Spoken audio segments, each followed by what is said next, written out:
This video is presented by Western and Southern Financial Group, a game plan for your financial future. Every great team starts with a strong foundation, and your future should too. With life insurance built like a championship roster, Western and Southern helps protect what matters most so you can focus on winning today while planning for tomorrow. Whether you're just starting out your journey, building your dynasty, or ready to retire like a champion, Western and Southern has the right play for your life stage. Visit westernsouthern.com to get your free life insurance quote today. Western and Southern, built to win.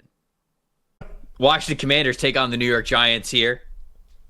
1 p.m. on Sunday. You want to talk about the Commanders, or you want to talk about the Giants here? I'll go with the Commanders. And look, their offensive line lately has actually played pretty well in pass protection, and that's what you need against this fearsome Giants defensive line. Abdul Carter, Dexter Lawrence, Kayvon Thibodeau, Brian Burns among the league's sack leaders coming at you. But the Commanders' pass protection has been solid. I think especially the rookie right tackle, Josh Connerly, he's been playing better of late over the last 4 or 5 weeks. You look at since week 9, the Washington Commanders actually have the best pass blocking grade in the entire NFL. So it really hasn't been the fault of their offensive line, at least in the passing game, why they're struggling. That's more so about the execution of the quarterbacks and the skill players, everything like that. But the 4th lowest pressure rate allowed in that span since week 9, the 2nd lowest knockdown rate. And the only weird part about the Giants is, for as much as we thought we were getting this elite pass rush across the board, they really haven't been that for most of the season. Since week 5, they have the 9th lowest pass rush grade in the league. We haven't gotten the year we thought we were getting out of Dexter Lawrence. Abdul Carter has been solid generating pressure, but I believe he still only has 1 sack this year.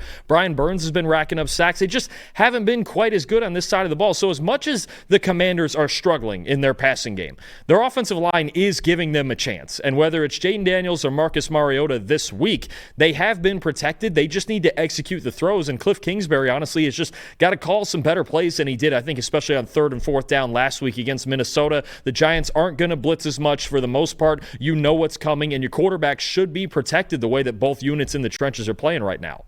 Yeah, that has been a disappointing part of the Giants season, is just the defensive line not being as imposing as I feel like it could have been. And it's a little bit of a microcosm of their entire season, right? I mean, the season's not going well, not a ton to play for now at this point. Maybe that goes into it a little bit more, but that has been a disappointing part of things for me. On the Giants side of things, Dalton, you watched a lot of Jackson Dart, as did I, when he was in college, when he was at Ole Miss, and this was a high-flying offense. This was an offense where he was looking deep. He wanted to attack deep down the field, and that's what Lane Kiffin wanted to call, and that's what Jackson Dart wanted to throw. And so a lot of where Jackson Dart is most comfortable is when he is looking deep and when he can make those big plays. It's what he's always trying to do. When it comes to Commanders in deep coverage this season on passes of 15 or more yards down the field, they've allowed 43 receptions, which is 24th best in the league. So obviously, like, the best would be the least amount that we would have there. So not good being 24th.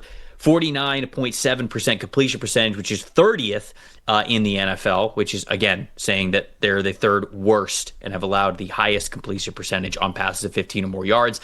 And then 1,197 passing yards. Again, that is 27th most in the NFL. So, that's ranked 27th. And again, they're not good. They're not good at defending the deep pass. That's what I'm trying to say here, is they're not very good at it. It should line up towards what Jackson Dart wants to do, and because of that, I think that this is going to be a game where he at least completes a couple of those deep passes. All of that to say, I know the Commanders didn't play great last week, but the week before they played pretty well. They almost beat the Denver Broncos, who have one of the best records in the NFL, and they did so with Marcus Mariota when he was preparing to be the full-time starter. I believe right before we went live on this show that it was official that Jaden Daniels, okay, he didn't have more structural damage to his non-throwing arm, but they advised, team doctors advised that he does not start this week and is reevaluated next week. So I believe that we will have Marcus Mariota starting for the Commanders. So I'm going to pick the Commanders 21-20. Very close in this one, right down to the wire. I am taking the Giants, and I had the Giants written down before the show anyway, but now I'm taking them because somebody in New York needs a win today and this week, so now we're really going with it. I'm usually not the Giants fan. Obviously, I'm a Jets fan, but you know what? We're going with it. Somebody in New York's got to get a win. I don't think it's going to be the Jets over Jacksonville. We will take Jackson Dart and the Giants over the Commanders 23-20. That's actually a good point. But I'm going to lean into New York fans just having the worst week ever. and say that the Commanders get the win. As we often do. That is true, especially on the side of all the teams I root for. It's tough. I'm playing the numbers. I'm playing the numbers here, as we do here at Pro Football Focus.